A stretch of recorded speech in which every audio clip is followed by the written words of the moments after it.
Let's talk about one of the biggest challenges in software development today, trying to understand the real cost of your software.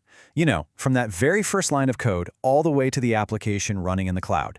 We're going to explore how Harness Cloud Cost Management is built to solve this exact problem. So let's start with what seems like a simple question.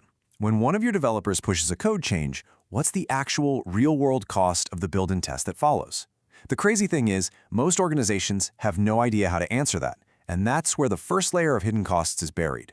To really get a handle on cloud costs, you have to look at two totally different phases. First up is what we call the build phase, or continuous integration. This part uses a ton of temporary resources, and they are notoriously hard to track. Then you've got the run phase, or continuous delivery. This is where your infrastructure is always on. You can see these costs, sure, but trying to optimize them, well, that's a whole other challenge. All right, let's dive into that first problem, the cost of just building the code. This is where things get a little chaotic, a little fast-paced. We're wading into the world of continuous integration to try and track what basically seems untrackable. So, what is CI when we're talking about money? Well, think of it as the engine room of development. Every single time a developer commits code, it kicks off an automated build and test pipeline. And this isn't something that happens once in a while. It's happening constantly, all day long, creating this steady stream of tiny, easily overlooked expenses. Now, the resources used in this phase are what we call ephemeral, which is really just a fancy way of saying they're super temporary. A build agent or a test environment might pop into existence, do its job for a few minutes, and then poof, it's gone.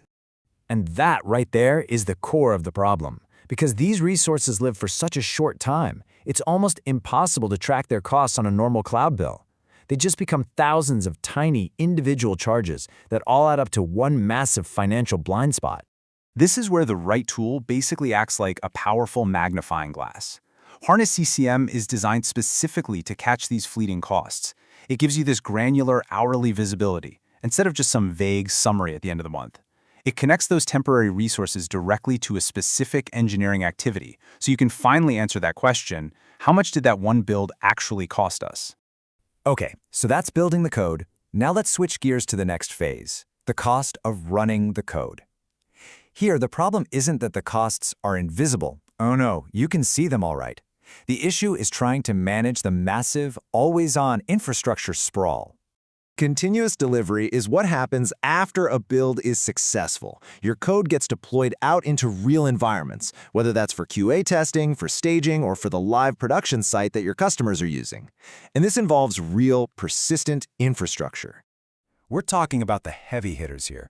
Kubernetes clusters, compute resources, storage, you name it. And unlike those temporary CI resources, these are persistent. They're on 24/7, and because of that, they're always racking up costs. And like I said, you can see these costs on your monthly bill. But that's not the real challenge. The puzzle is, how do you actually control them? For example, how do you know if a staging environment is just sitting there idle all weekend, literally burning money? Without some kind of automation, managing this is a huge manual effort.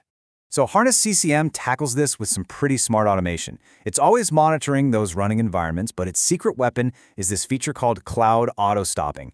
It can intelligently figure out when a non-production resource, like a QA or a staging server, is just sitting there idle, and then it automatically and safely shuts it down. The moment a developer needs it again, it spins right back up. This is active optimization, not just passive monitoring. So, we've seen how to track the untrackable costs in CI, and how to tame the sprawl in CD. Now let's bring it all together and see what that complete financial picture really looks like. The real power here is the integration.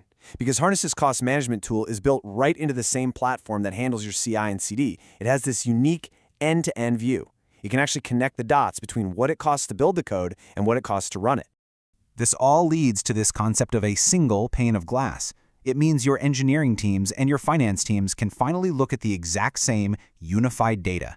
The platform tracks the entire journey from that first code commit all the way to production, and it attaches a cost to every single step along the way. So why does all this matter? I mean, it's about more than just getting a smaller cloud bill at the end of the month.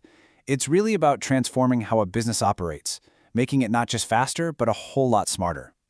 So, what are the big takeaways? First, you get to see the exact financial impact of your daily development work. Second, you stop just passively paying a cloud bill and start actively optimizing it. And third, you empower your engineers to actually make cost-aware decisions. And when you put that all together, it means you can make much smarter, data-driven financial choices for the entire business. And that brings us to the final question I want to leave you with. If you knew the precise cost of every single code commit, how would that change the way your team builds software? Something to think about. That's all for this explainer.